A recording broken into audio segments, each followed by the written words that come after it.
Good evening and welcome to another episode of the 1911. Hopefully, this time it's actually going to go out. Mentioning no names, Ewan absolutely screwing it up. And a stinker there, pal. But no, for the second time, making his attempted debut, we've got Will joining us as a full-time member. Thanks very much. Cheers. So welcome, Will. We've got the usuals, Ewan and Chris and myself with you tonight. Where to begin? So as last pod, boys, we started getting into the nitty-gritty about Peterborough and what a sublime match that was. What a performance. But everyone spoke about that, waxed lyrical about it. I don't think we need to go over old ground, to be honest. But let's have a brief touch on Wimbledon and what is possibly the worst Bradford City performance in the last 5 to 10 years. Worst performance since we were last away, probably. There's so much that people were talking about before the game as soon as that lineup came out. The fact the coach was late as well. Rumours of Tilt getting off at a service station, trying to push the bus as it broke down or something. No idea what was going on there. But just away from home, we are a totally different animal, aren't we? I think to call it a performance is unfair to other performances, to be honest. It was a complete non-performance, wasn't it? The players may as well have stayed on the bus in the traffic. We would have probably got a better result. Yeah, it was appalling. It's a shame because we've gone from the week before, 7 days before, we've gone from one of the best Bradford City performances we've seen in 5 to 10 years against Peterborough.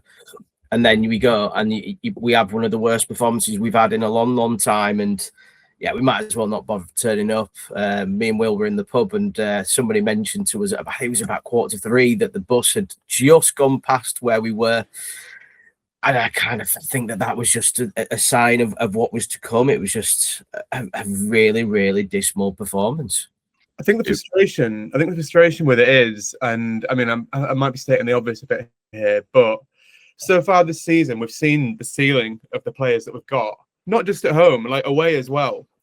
We've seen that the players and the squad as a collective, because ultimately as well, I think, again, I don't know if I'm stating the obvious here, but I think our squad is greater than the sum of its parts. But I think like the ceiling of it is so, like they've proven so far this season, it is so high. But like the floor is clearly like really low as well. And to know what they're capable of, to then chuck in a performance like that, it's incredibly frustrating. It is. Now, it kind of leads you on, doesn't it? What is the issue here? Why is the away form so dismal? Especially when you look back a couple of years ago when we couldn't buy a win at home for love nor money, but now we can't buy a win away, and the performances are just dross. Every time we play away, you're always worried about where the goals are going to come from, how the defense is going to look, how the team's going to look, because for some reason rotation always seems to happen when we're away. Yeah, I mean, it's been a problem now for, you would say, 2 years, probably, because of obviously last season when we got promoted, we were pretty shocking away. We did get some really good performances away from home, even in like the loss to Swindon, which we lost 5-4. That was a brilliant performance, but again, just letting late goals in, letting leads slip, and just it was a totally different performance though at Wimbledon, where we'd never even got going. And it all started, with that team sheet, which was far too passive, far too hopeful. So many players as well that we hadn't seen in a long time. Sibley just coming back into the team after reportedly being injured. Kelly, who hasn't played much football, coming back in as well. And the dropping of key players as well, like Sarcevic, just didn't help at all. I think what it has done is I've made this point a couple of times already in talking about it before, but I think there's two things. I think number one, what it's done is the players that are wanting an opportunity and knocking on Graham Alexander's door, the fact they got an opportunity and completely blew it, it's made it's basically they're now they can't be considered in like squad rotation for a good while. But I also think it's a bit of a red flag that we've got like we're not that far out of January. In January we brought in 7. I think it was 7 new faces in order to. I assume it's logical to assume that to rotate and to add depth to the squad. If our depth is so thin, I mean, we've rotated 5 players, and we looked an absolute shell of ourselves. And if our depth is so thin at this stage, like not that many weeks out of January, I think that's a bit of a red flag, to be honest. Yeah, I think maybe it's something to do with. I do not know. I have no idea where I'm going to go for that because I'm trying to defend the management and the structure and Alexander himself, but ultimately he did get it wrong. And luckily after the match, he did come out and say, "Well, if anyone's going to pick the wrong team sheet, it's got to be me." And it was refreshing to see, I think, him sort of hold his hand up there in a very sort of discreet way, in a way that allowed the football club to not grind to a halt for him to say, "Look, I'm sorry." It allows us to keep some momentum from the 2 great wins we had before that Wimbledon match. But I mean, like you say, some of the players that have come in either didn't feature in that match for some reason. Think about Ashby, who obviously had a brilliant game last time he came on against Cardiff, which was all the way back in the middle of January, and now we're at the end of February, and he hasn't featured much after that. And then people like Sibley, who have been out injured or have had little niggles and then come back into the system. But why they don't get played or why these players get chances, it just seems to baffle us. Also, I've never seen the fan base more united over the team sheet was just wrong. I think we're a very fickle fan base at times, and I've never seen us so united in sort of what went wrong at that Wimbledon match. I think also as well that was really important that you mentioned about United. I think we were all pretty united in frustration as well at that performance. We've talked about Sibley. Sibley didn't do very much in that game. I think that we really struggled, but we looked really slow. I suppose it goes back to also the question was, why are we so poor away from home? And I think it does come down for me is a lot of this kind of, this switching around and bringing in these players who you wouldn't expect to be in the first team. I don't expect Kieran Kelly to be in the first team. I'll say it as it is. To be fair to you, I'll say it as it is. I don't think. I mean, does anybody actually genuinely think he'll be a Bradford City player here in the summer? I don't think he's got that ability. I don't think he's made that step up. And to see him coming into the team as well, and I know it sounds like we're singling players out, but I think it's obvious that we can see that it just doesn't work with him in the team, and we've got plenty of defenders there as well. Joe Wright, for instance, I've sometimes not always been his biggest fan, and I know that won't go down super well, but I'm not always his biggest fan. I think he's got a little bit of a mistake in him. That's probably really harsh, but I do, I kind of expect that Joe Wright would come into that team. But yeah, 5 changes away from home, it just felt like we were just getting ready for Tuesday, where we saw that as, the probable 3 points, and it was just frustrating for us fans that went down there to see that performance and that team. I think Alexander's right in what he's trying to do in the rotation. I agree with it, but not in that amount at once. I mean, if we're going to rotate, players need to rest. We need to look after you like Sassas. If he gets injured, we're a totally different team without him. But we don't need 5 changes at once. That's disrupting the flow of a team. You take out 1 or 2 players, but 5 changes, there's literally no need for that. And then for him to come back, which we'll go on into a bit, for Rotherham, and basically play the same team from a week before. What is that extra few days rest done for them? Because it didn't really show in the match then either, because we were quite dull and docile in that game for my liking as well. I think it's sorry, Andy, go on. No, it's just we need to rotate. We've not got the depth of quality that other teams around us may have. I think that's something strong that we need to point out. I think we're all in the agreement, Chris, that Kelly is not of League One standard. No. But it's a tough one from the manager's point of view. From what I can see, is trying to keep a fresh, rotated team going, but he just doesn't have the depth. I think, I mean, to my earlier point, there's not really any excuse for not having the depth. We've just come out of January, brought 7 players in. We should have enough depth to rotate a bit. But I also think it's all like you said. I mean, to your point just now, yeah, it's all well and good rotating and making 5 changes, but we've rotated out basically our 5 most influential players. Yeah, and like that's going to hurt any team, I guess.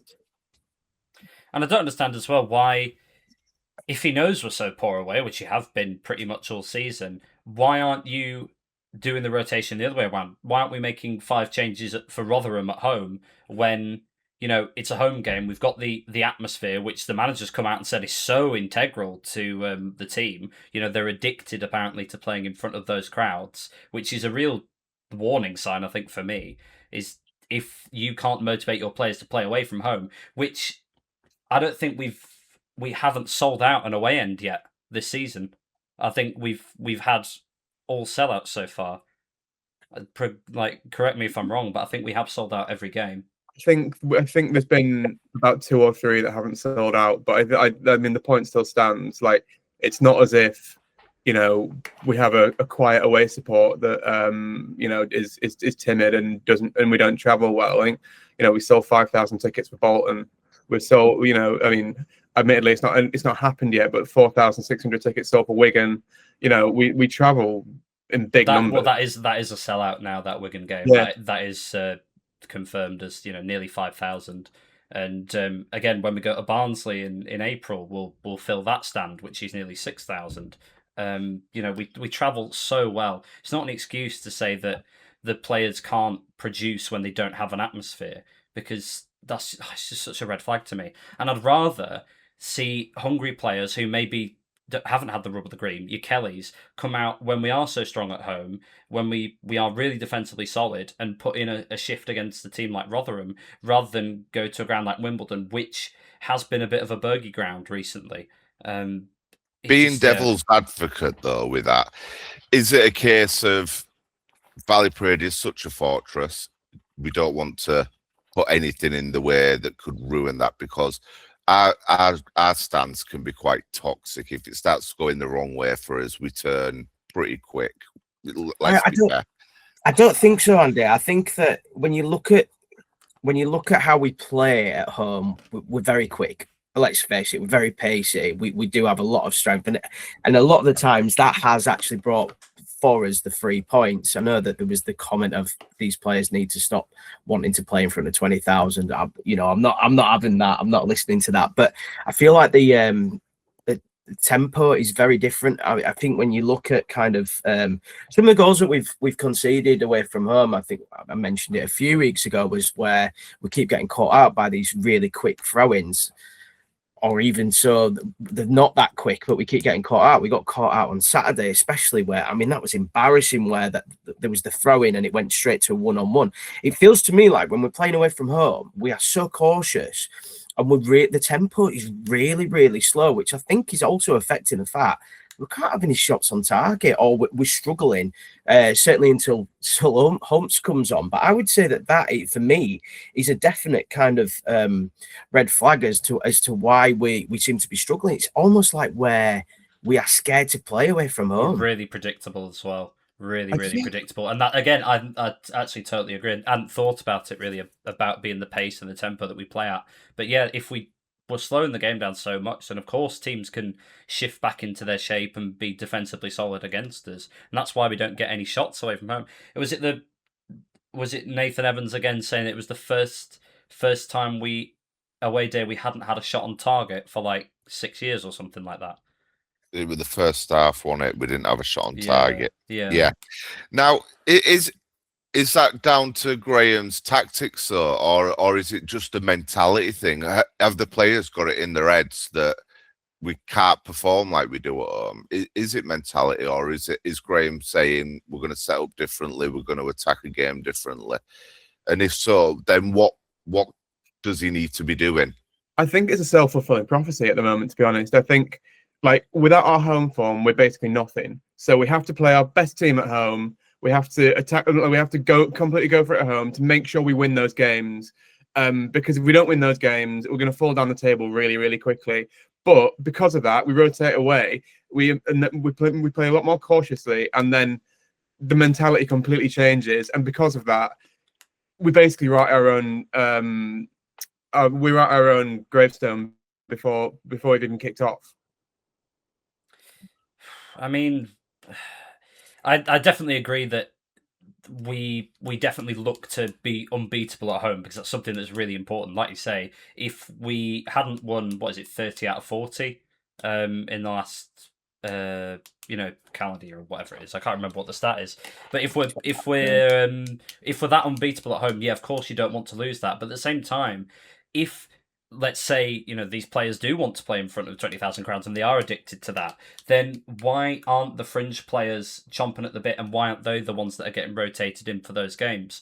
And I think as well, like you say, we do show teams too much respect away from home, which is why we're getting beaten so often. I mean, Wimbledon hadn't won in, last one at home in September. September, yeah.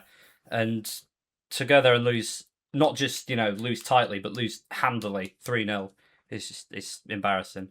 So who's at fault here then, boys? Nail you close to the mat. Is it Graham or is it the mentality of these players? I think it's a bit of both because if you're who stayed in that lineup? Well, let's say Walker actually, because there was a lot of flack towards him after that Wimbledon game. If you're Walker and you're looking at that defence, which has been massively rotated, and you're looking in front of that and you think, well, I'm not confident because I've got Kieran Kelly on, the left side of my defence who hasn't played much. And it can't be good for the players when the management seemingly trusts them too much or trusts players that haven't given enough or only shown like dribs and drabs in training. The results are on the pitch, as they say, and I'd love to see us pick the same team sheet week in, week out, if we can. I mean, these are professional footballers. They should be able to play 2 matches in the space of, Saturday, Tuesday.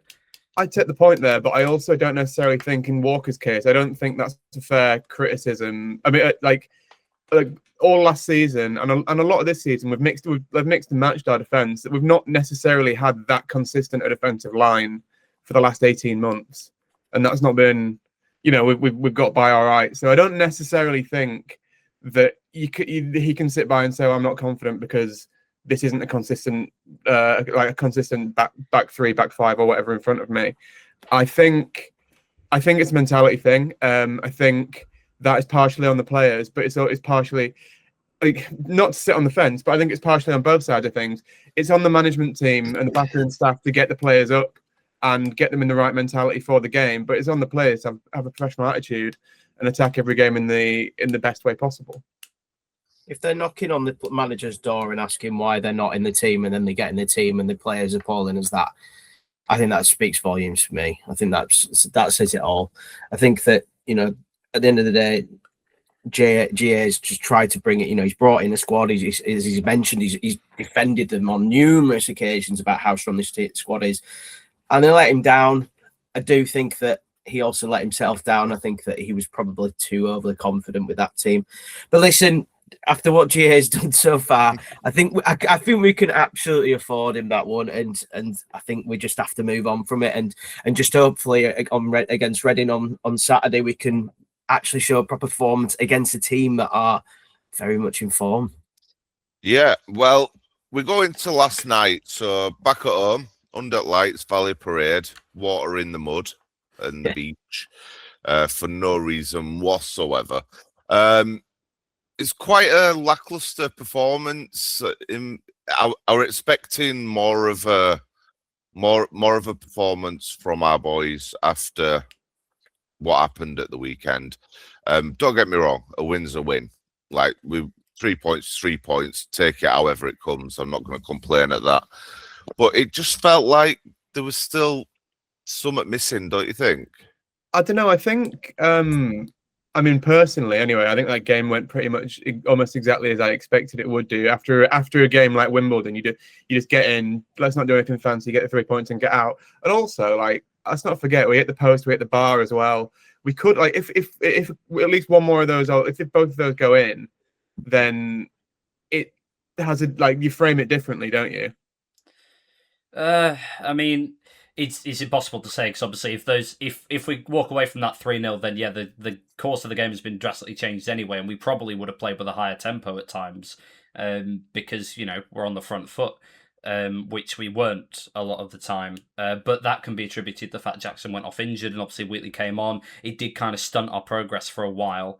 But it was very similar to the Port Vale game in December for me, when a side at the bottom of the table or near the bottom came to us and tried to shut up shop, and we looked a bit lackluster, but ultimately we got the job done, so the fans can walk away fairly happy. And like you say, a win is a win, and I'm not too fussed because, like you say, we just needed to bounce back, and we can now move on and look ahead. Yeah, I think that's the one thing that we do need to remember from this is that it is 3 points. I think that we probably never needed to get into second gear. I never felt even at 1-0 that we were in any trouble whatsoever. I know it's always easy enough to say after a game, but I didn't feel that they gave us anything. I think that the great stat that Will mentioned on Twitter was the fact that the goalkeeper had the highest XG yesterday for them. And I think, again, that speaks volumes of them. Thought they were very, very poor. I think at times we probably didn't need to put as much effort in there, which I just felt it was a comfortable win. I mean, Sam didn't have to do anything, did he? They didn't even have a shot on target yesterday. So I think we can say, yeah, it wasn't the greatest performances, but you know what? At the end of the day, do you know what? If we win all our games like that 1-0 until the end of the season at Valley Parade, I couldn't care less. I really couldn't. No, I do want to bring up though a special mention for a player. Now, how Poynton got man of the match last night for that second half performance, he were a passenger. For me, it would probably Tyreek. Now, Tyreek Wright last night defensively was possibly the best I've seen him play defensively. Is he now the complete sort of like as he finally turned into that complete wing back package where his getting back is not quite as good as he's going forward, but it's on par. Like, is he starting to really find his feet? Because at the start of the season, let's be honest, like I gave him so many pelters. We've all given him pelters for his defensive work because it just wasn't up to snuff. But he seems to have grown into it now, and I feel like he's becoming more of a complete player in that wing back role. I guess the proof of that is going to be in the rest of the season, right? I think what we all knew about Tyreek Wright, I think, has come to pass as well. Is he's a massive confidence player, right? And I think he's clearly playing with confidence now, and that plays out in his game because he's really good and he's doing really well. And he was the best player on the pitch last night, arguably.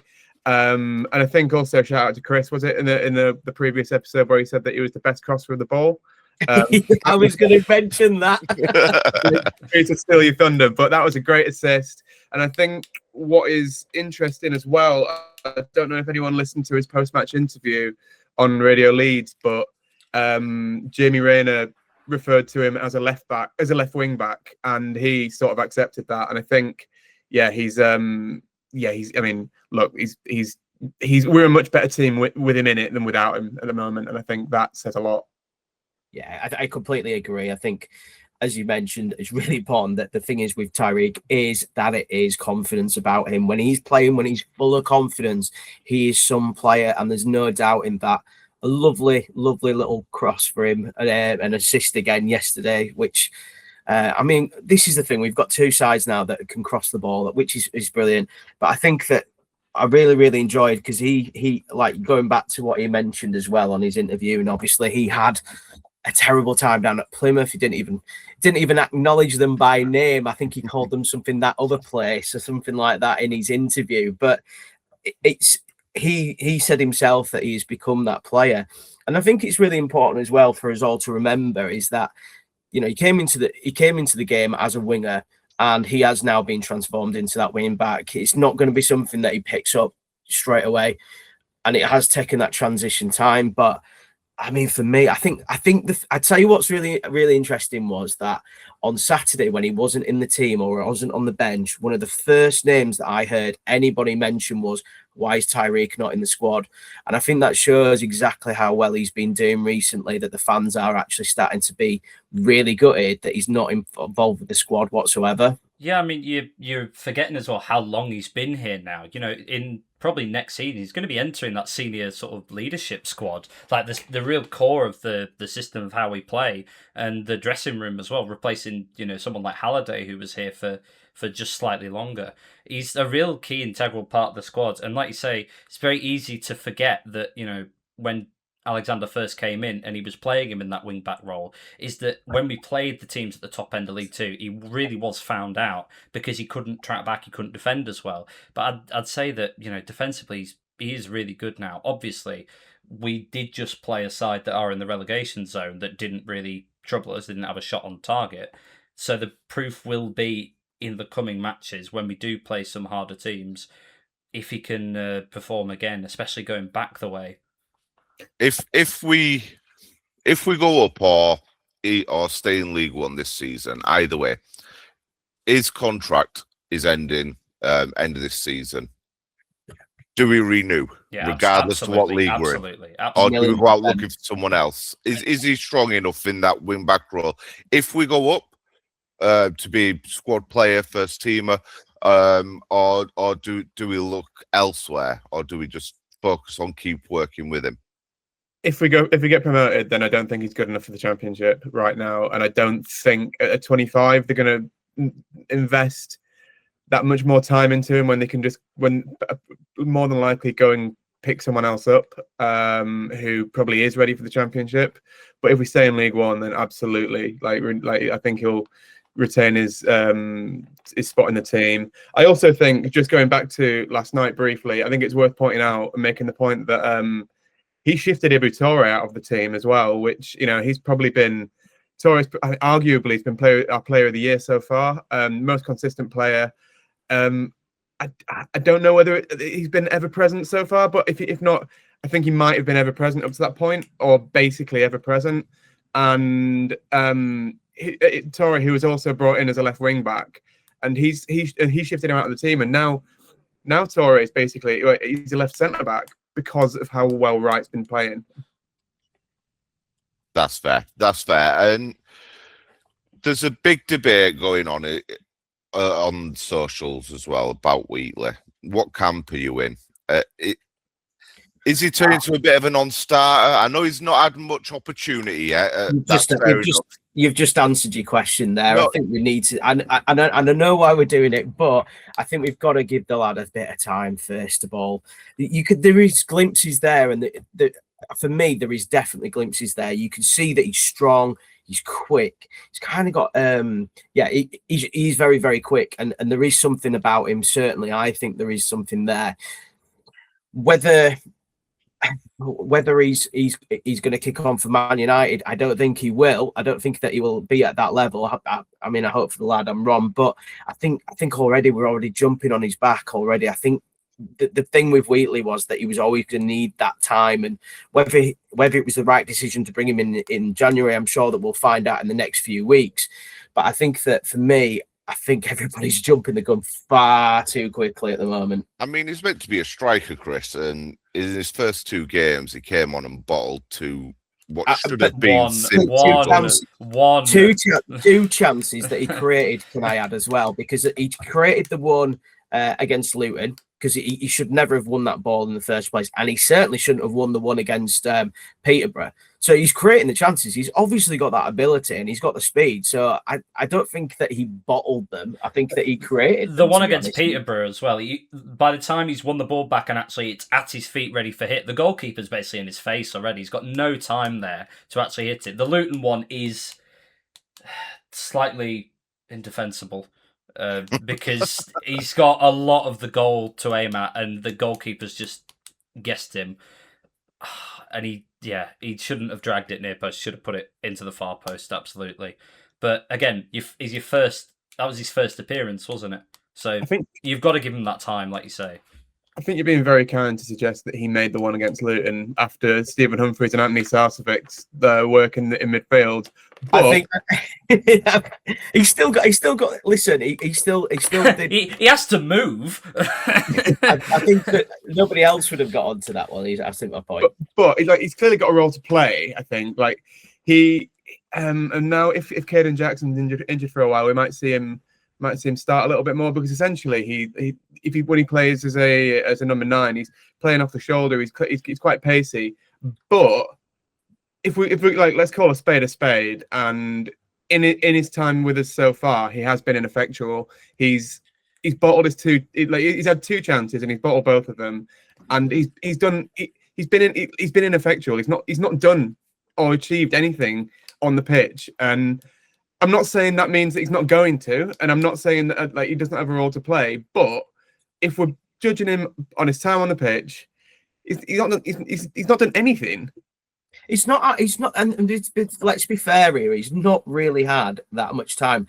I think everyone was going on about the fact that he was the sub being subbed yesterday, but even Graham said after the game that he had already realised when Jackson had gone off injured.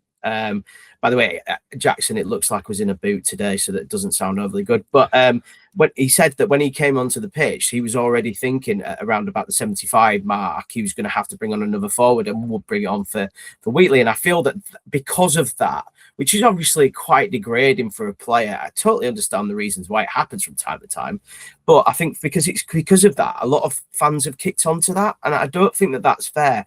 I don't think that he's had a massive amount of opportunity. I don't think there was a lot of great opportunities last night. I don't think last night was probably the game, because obviously when Jackson was in the team, we played slightly different. But I think it's far too early for everybody to start getting on his back. And I think we just need to wait and just chill a little bit. I thought in the first half against Rotherham, he looked quite good when he was getting the ball more into feet and he was able to play on the shoulder. Second half, we went much longer, and he is a young player, and at the moment, he just doesn't look like he knows exactly how to use his physical attributes, especially his height and his strength, because every time the ball is going long to him, he's trying to back in rather than jump up to win a header or try a flick on. Or his hold-up play is really good. I was actually quite impressed at the few times that he was able to bring other people into play, especially in sort of the tunnel corner of the Valley Parade pitch. He was really good when he drifted out wide, and he's much better with the ball at his feet. We saw that in the first half, but I just wish he would start jumping rather than backing in.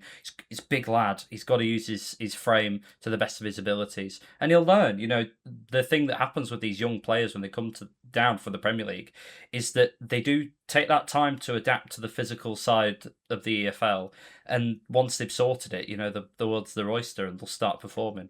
Fingers crossed. Sorry, go on, Will. Will.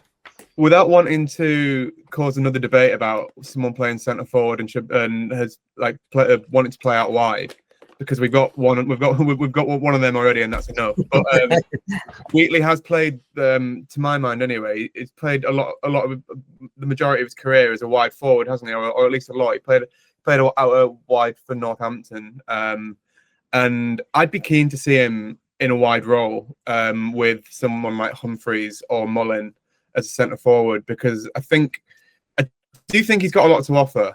I'm not saying he's a lost cause, and I'm not wanting to get on his back, but I think let's see him out wide as well. See what he can do there. Especially because we like to play long so often. You know, what's the negative there of having 3 really tall strikers that you can lump the ball towards? Because I feel like when we play long, you're looking at Bobby and Sars. Now, Sars obviously, he's really strong and has that footballing brain as well. He wins, I think, far more balls than he probably should. But I mean, Bobby's never going to win a header when it's flying towards him and he's got a 6'4" centre back towering over him.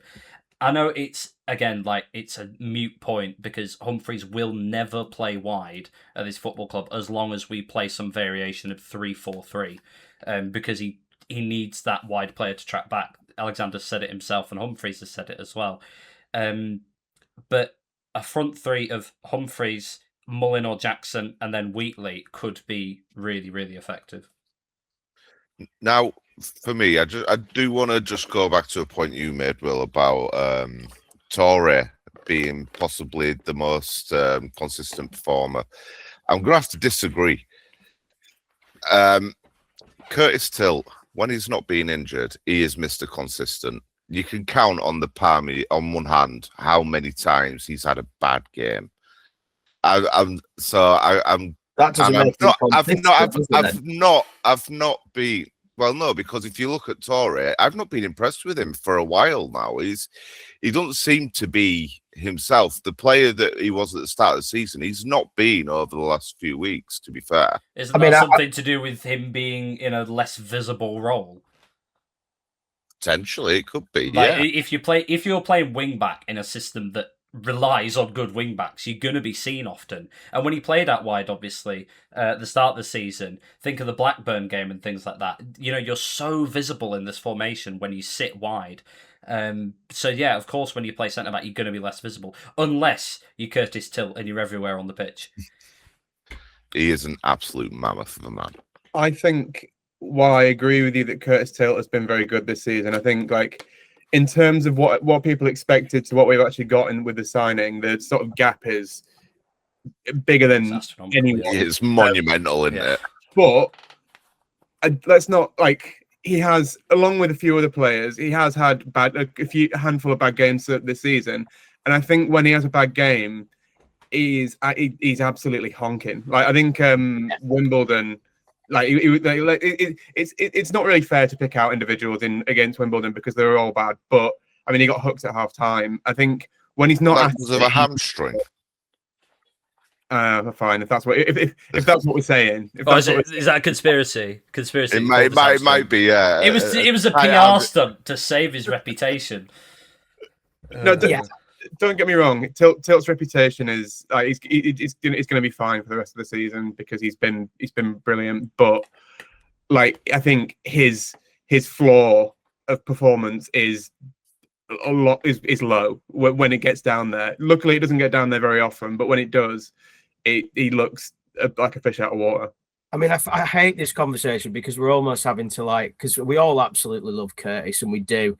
But I mean, to say he's been Mr. Consistent, I'm not too sure on that one. I think if I would have picked an example of that, I think I probably would have picked Jensen Metcalf. But that's kind of the way that he has certainly been over the last couple of months. But I think with Torre, I think that he has had a couple of poor games. But I think if you named your back three, he's surely in that back three every time, right?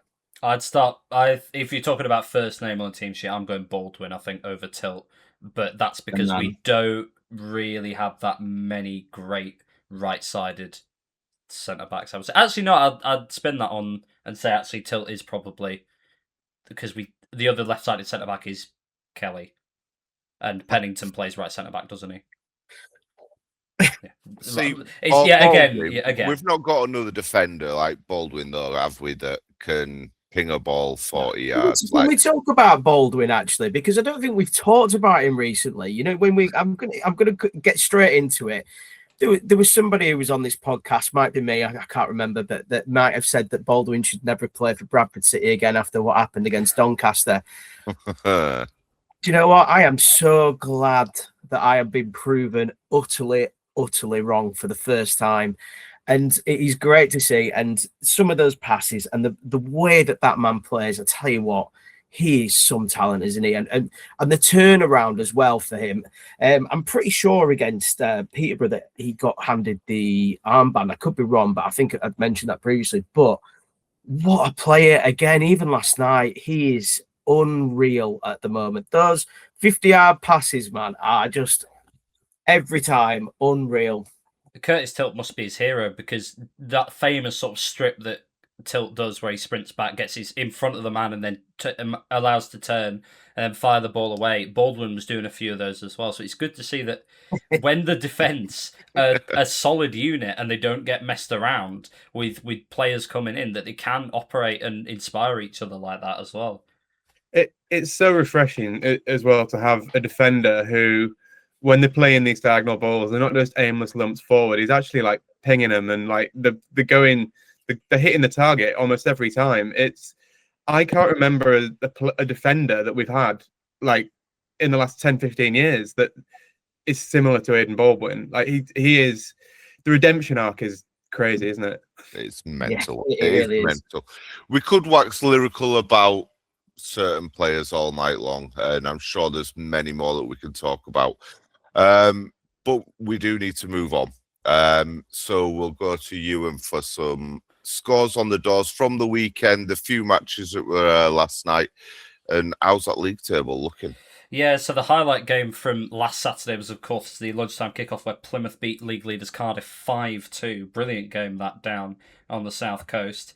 Rotherham 1, Doncaster 2. It's the first win in a long time at the New York for Doncaster as Rotherham's woes 20 continue. years. Yeah, something like that. It's a ridiculous time. Don't think they'd ever won at the New York, so that's pretty impressive.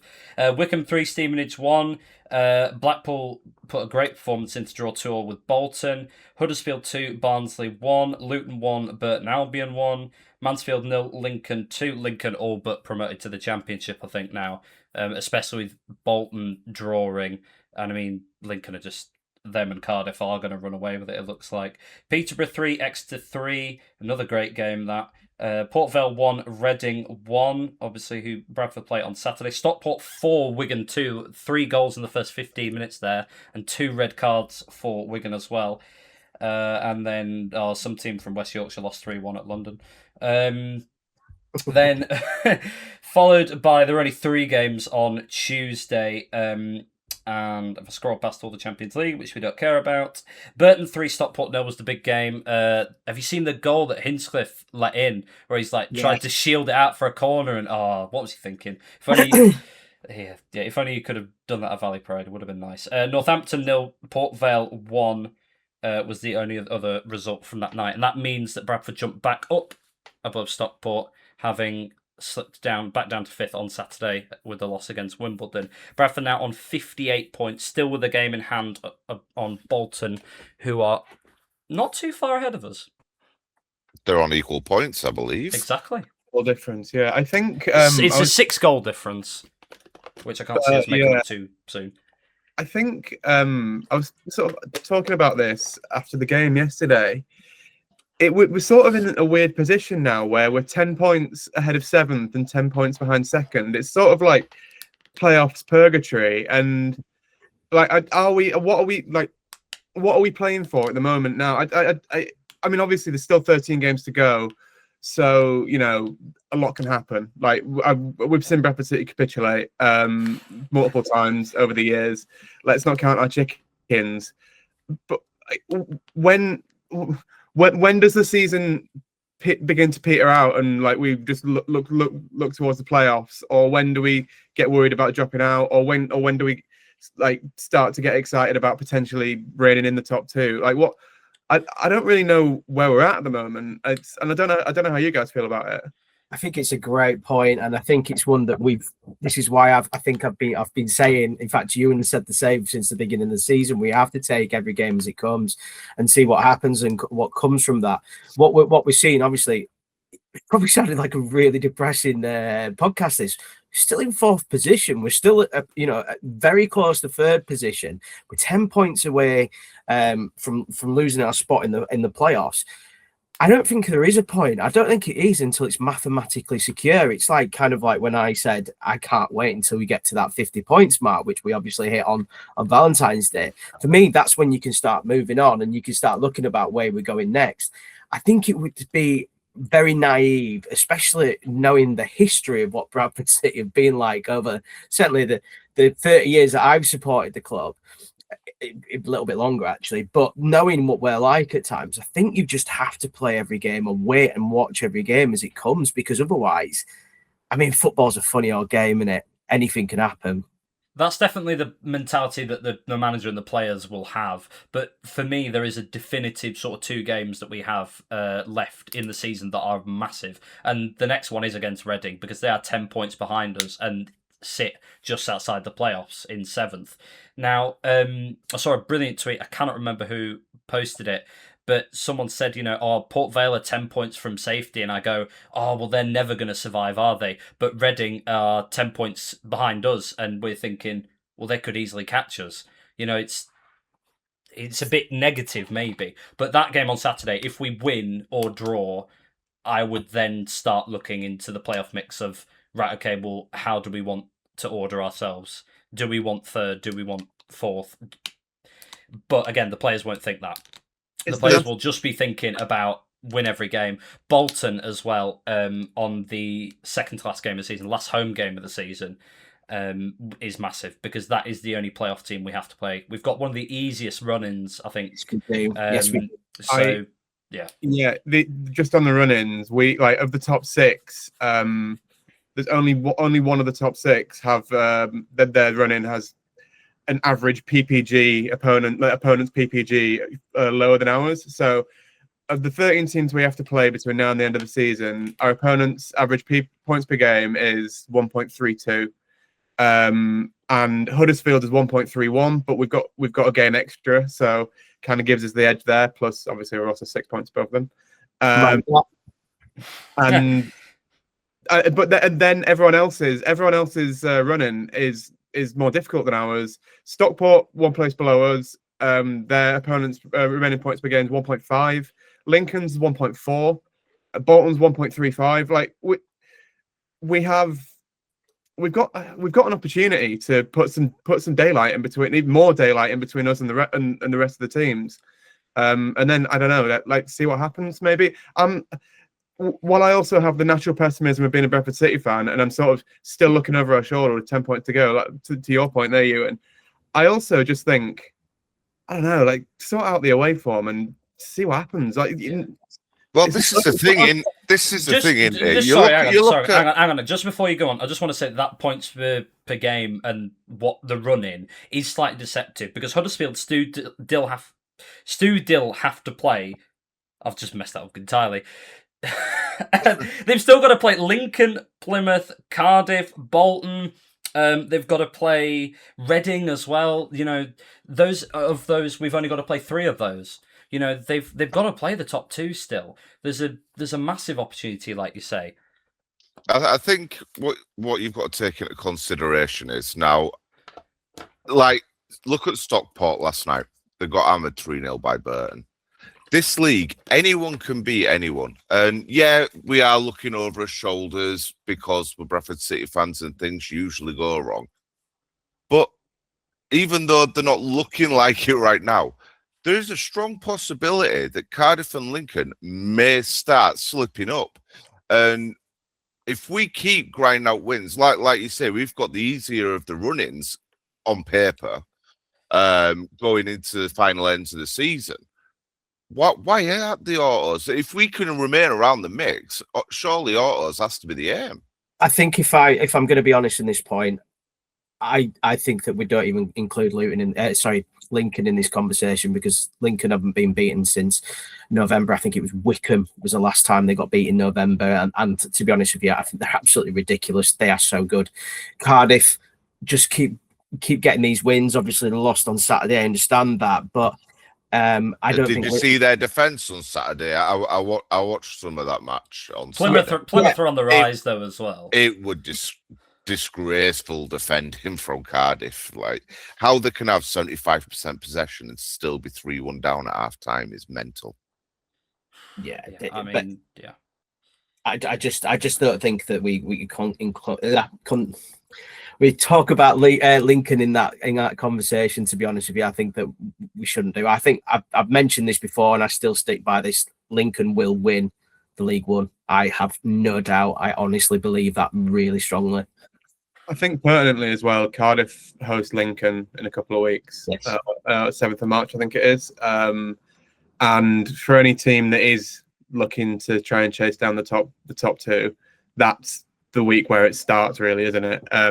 Lincoln have got to do things the hard way, though. They still play Stockport and Huddersfield. It's in like a 3-week period. Play Cardiff, Stockport, and Huddersfield, and I think if they come out of that still in the top 2 and still with a healthy gap, then that's basically them up. It would be interesting to see who's top at that point. Be interesting to see the result of that Cardiff Lincoln game because I think based on who wins that's the team that loses that is the team that everyone's chasing basically. And yeah, I think you're probably right in that based on recent form, Cardiff do look a bit more vulnerable, but even then, like, it's a reach, but also like if you don't believe, what's the point? There's a carrot dangling in there. There is a carrot, and I don't think at the out these moment. wins. I don't think at the moment there's a carrot dangling because there's a 10-point. There's a 10-point gap. There's a 10-point gap behind us. Does it make a difference? Like that this is the gambit, I suppose, of what that we saw last season as well from Bradford. It's great being the chaser, but once you're the one being chased, everything collapses. No, I'm not looking at that top two. I'm not. I think they're pulling away from Bolton as well, who obviously drew on Saturday as well. I think we just have to focus on getting the best lot that we can in that playoffs. But most importantly, is I absolutely love the playoffs, but it's always the team that runs in at the last second that wins it. And it's really hard as a team who's maintained at that level for the entirety of the season. Like you say, to what are we fighting for? Because they often, sort of fall into the playoffs or, rest a few players on the final day thinking, oh, we've got a massive game coming as a semi-final in the next one. And they kind of stumble into it. Whereas the team running in 6th place is going to be the one to beat. I think it's really important that the players have an eye on the playoffs in that final sort of month. I think there's probably an argument to say if we are aiming at looking at the playoffs, and then touch wood, we finish in the top 6, and we're trying to work out what's the best seeding to get. Basically, I think there's. I'm not saying necessarily I agree with this, but I think there's an argument to say that we'd be better off finishing 5th or 6th, where we have the home leg first, given our home form, like get a lead, and then we have to go away and defend it. I think there's an argument to say that would be more favourable than finishing in 3rd or 4th. Yeah. Right. So yeah, we can go on about this. Yeah. Let's move on. That's Ewan speak for times pushing on. So we got ready that weekend. I'm going. Will's going. Now the big question is: do we go with the exact same 11 that played last night, or are we going to see more rotation? I would love to see Humphreys start. He's 2 from 2 off the bench away from home now. Luton and Wimbledon. Love to see him start. Big pitch, big velvety pitch as well. Really suit him. Get the ball into his feet, and hopefully he can do something. I'd love to see us use that width. Obviously, you got the centre backs we've talked about already, pinging the balls over the top. We do want to use that pitch and the size of it as well to the best of our abilities, I think. I think Mullen will start. I think he'll play off the shoulder of the defender over the big pitch, and I think Humphrey's done really well. I think it's been his goal against Wimbledon was he's not got enough credit for that. That was a brilliant goal, and he made it all himself. But it's his last 2 goals away, a little bit stat paddy, a little bit like the game was already gone. Yeah. And yeah, good for him for getting them, but and I just also.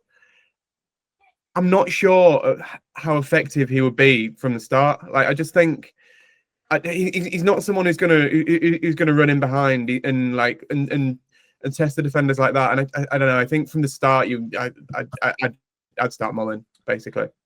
Yeah, there's always an argument, I think, that you need someone to soften them up before Humphreys can come on, and he's much better when he's in space, as we saw from the his 2 goals. When he's got that space to run into and to use, he is a really good player. So yeah, when players are tiring, maybe it is better for him to be a super sub. Yeah, and he's got slow man Powdy as well, unless he's not playing. I can't remember if he probably will be playing, won't he? We all know how slow Powdy is. So hopefully he's got a gum shield in this time. Yeah, well, yeah, he has. He doesn't lose any more teeth, but yeah, I think I completely agree. I think we'll see Mullen coming in. I don't think there will be that many changes. I really don't. I think GA probably wouldn't dare, even though that I know it sounds a ridiculous statement to make, but I don't think he would dare make as many changes as he did against Wimbledon. I don't think we're going to see that again, not without reason or massive injuries or whatever. So, but yeah, I think that's the case, and it needs to be similar side, because Reading are up there. Obviously, they're just behind us. I think it's a really crucial game. And if I'm honest with you, I was talking earlier on about this. I would absolutely jump at a draw. I'd absolutely jump at a draw on Saturday. A draw is much better for us than it is for them. Exactly. The old adage in it: if you can't win, get a draw, especially away from home. Win your own games, get at least a draw away. So, because I'm conscious of time, I do want to wrap up, boys, but I do want your predictions. 2-1 win for City. Who's your scorers? I don't know. Mullen to get his first, and Humphreys off the bench, and Marriott to score from them.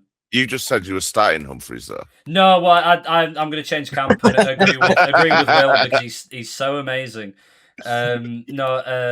Marriott score from them as well. I think he's out. Is he out? Okay, never mind. He started on Saturday. He started. Yeah. Scrap that then. I know that he had a little to spell out, so that's a shame. I was really hoping that he wasn't playing. I'm going with 1-1, Andy. I think it's going to be 1-1. And I'm going with a Curtis Till bicycle kick from 70 yards out. I'm going with a stinking, horrible 0-0. Oh. It's like an absolute anti-football game, similar to Rotherham, 0-0. Oh, that's disgusting. I was thinking more 1-0, and I reckon we're going to see a perler from Metcalf.